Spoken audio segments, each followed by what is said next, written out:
Hey y'all, Dr. G here. In this video we're going to continue discussing the idea of using total pressure to help us do equilibrium calculations. Okay, so here we're looking at a little bit more simple example where you have methane decomposing to give a solid carbon and hydrogen gas. Okay, so we're told that we have 2 atmospheres of carbon added to this reaction vessel, and it's allowed to decompose according to this reaction. Once equilibrium has been reached, we find that the total pressure has changed to 2.25 atmospheres, and our goal is to determine our equilibrium constant. Okay, so of course we know that to determine the equilibrium constant, we need to know our equilibrium pressures. Note here this is a solid, so we don't care about it. The pressure of our products, in this case hydrogen is the only product we care about. We square it, divided by the pressure of our reactant, methane. Okay, so if we're able to figure out the equilibrium pressure of these 2 molecules, then we can calculate our equilibrium constant. Okay, let's do this. Let's start this in the same way we start everything else. Let's set up an ice table.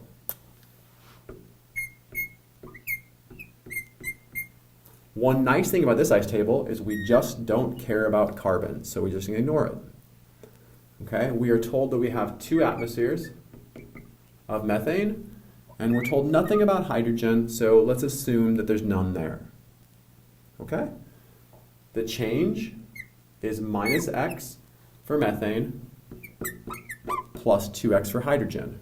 We are gaining products, and there's 2 of them, so plus 2x. We are losing reactants, there's 1 of them, so minus x. And then at equilibrium, 2 minus x and 2x. Okay, so we have our equilibrium pressures that we need to go into our equilibrium constant. However, you'll note that it's complicated by the fact that we have this variable x. So as we've seen in the past, to determine our equilibrium constant, we first need to find a way of solving for x. Okay, in this case, we're going to have to use the other piece of information that we're given, and that's the total pressure is 2.25 atmospheres. So our P total is 2.25 atmospheres. And this is equal to the sum of the pressures of our gases. So the pressure of methane plus the pressure of hydrogen. Right? Again, we don't care about carbon. It's a solid. It doesn't elicit a pressure. So our total pressure is 2.25 atmospheres. This equals the pressure of methane, which is 2 minus x that we see here in our ice table, plus the pressure of hydrogen, which we see in our ice table.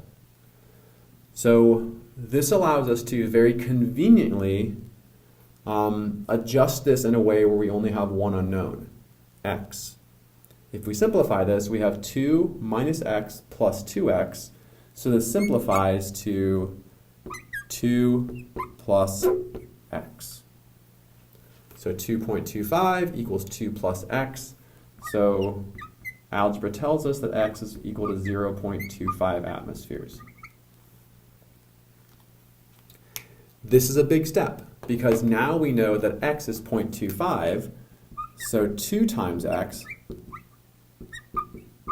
is 0.5 atmospheres. The equilibrium pressure of hydrogen is 0.5 atmospheres. 2 minus 0.25 is equal to 1.75 atmospheres. The equilibrium pressure of methane is 1.75. So we can now plug these values into our equilibrium constant expression here.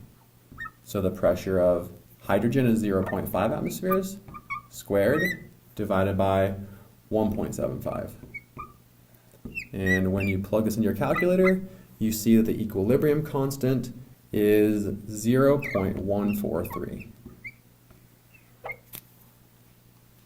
Okay, so just like we saw in the previous video, we take advantage of the total pressure expression to solve for x. This is a fairly simplified example because we don't need to worry about figuring out the initial pressures like we did in the last example. But here, we add up our two initial pressures, we add up our two equilibrium pressures, and that gives us our total pressure, solve for X, figure out these values, solve for K.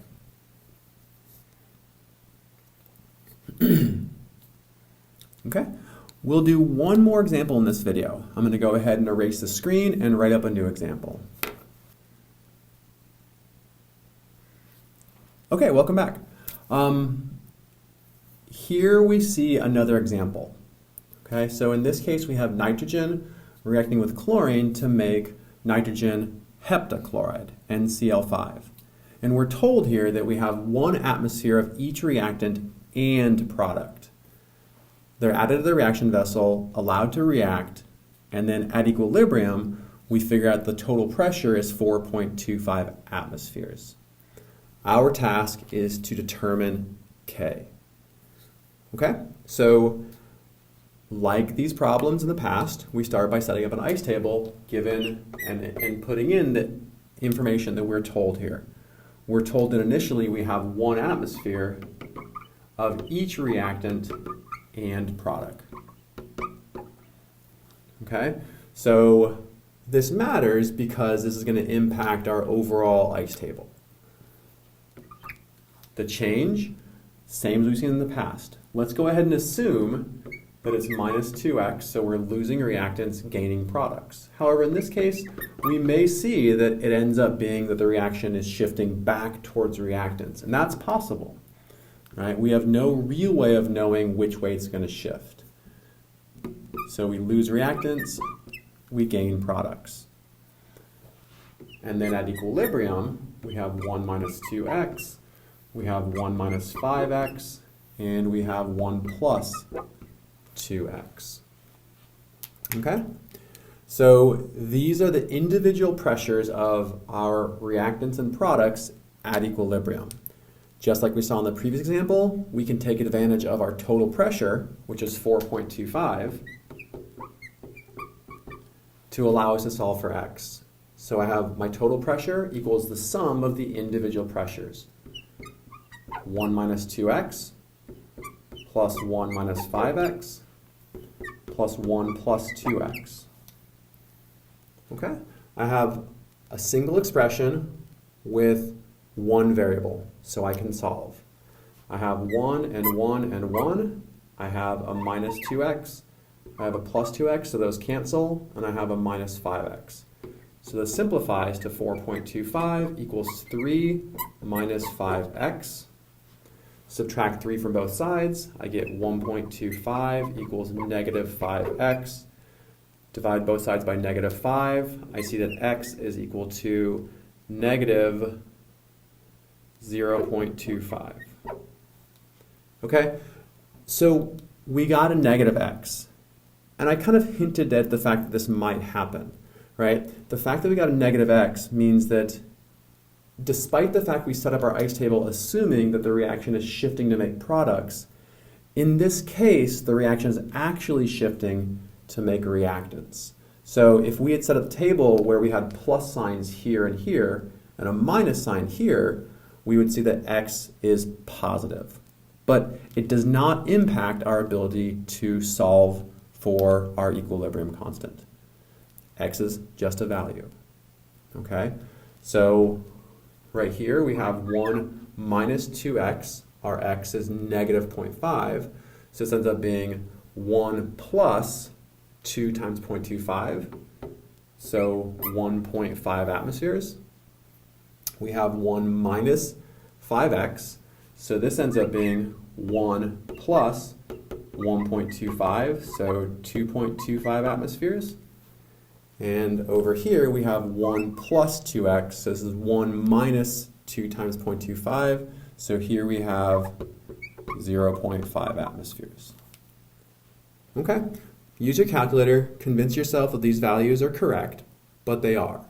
So we now know our equilibrium pressures, 1.5, 2.25, and 0.5. At this point, we simply need to plug these into our equilibrium constant expression.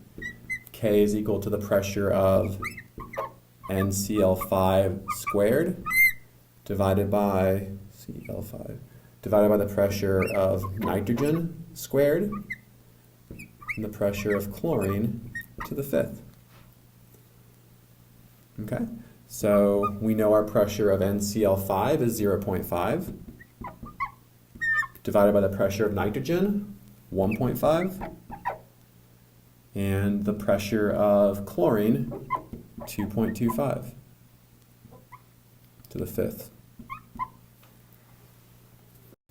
Putting this in your calculator, you'll see the value is 1.927 times 10 to the minus third.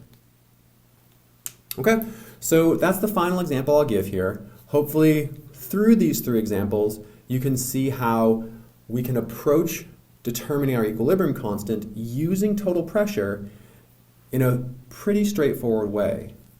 The trick is setting up this expression to solve for x.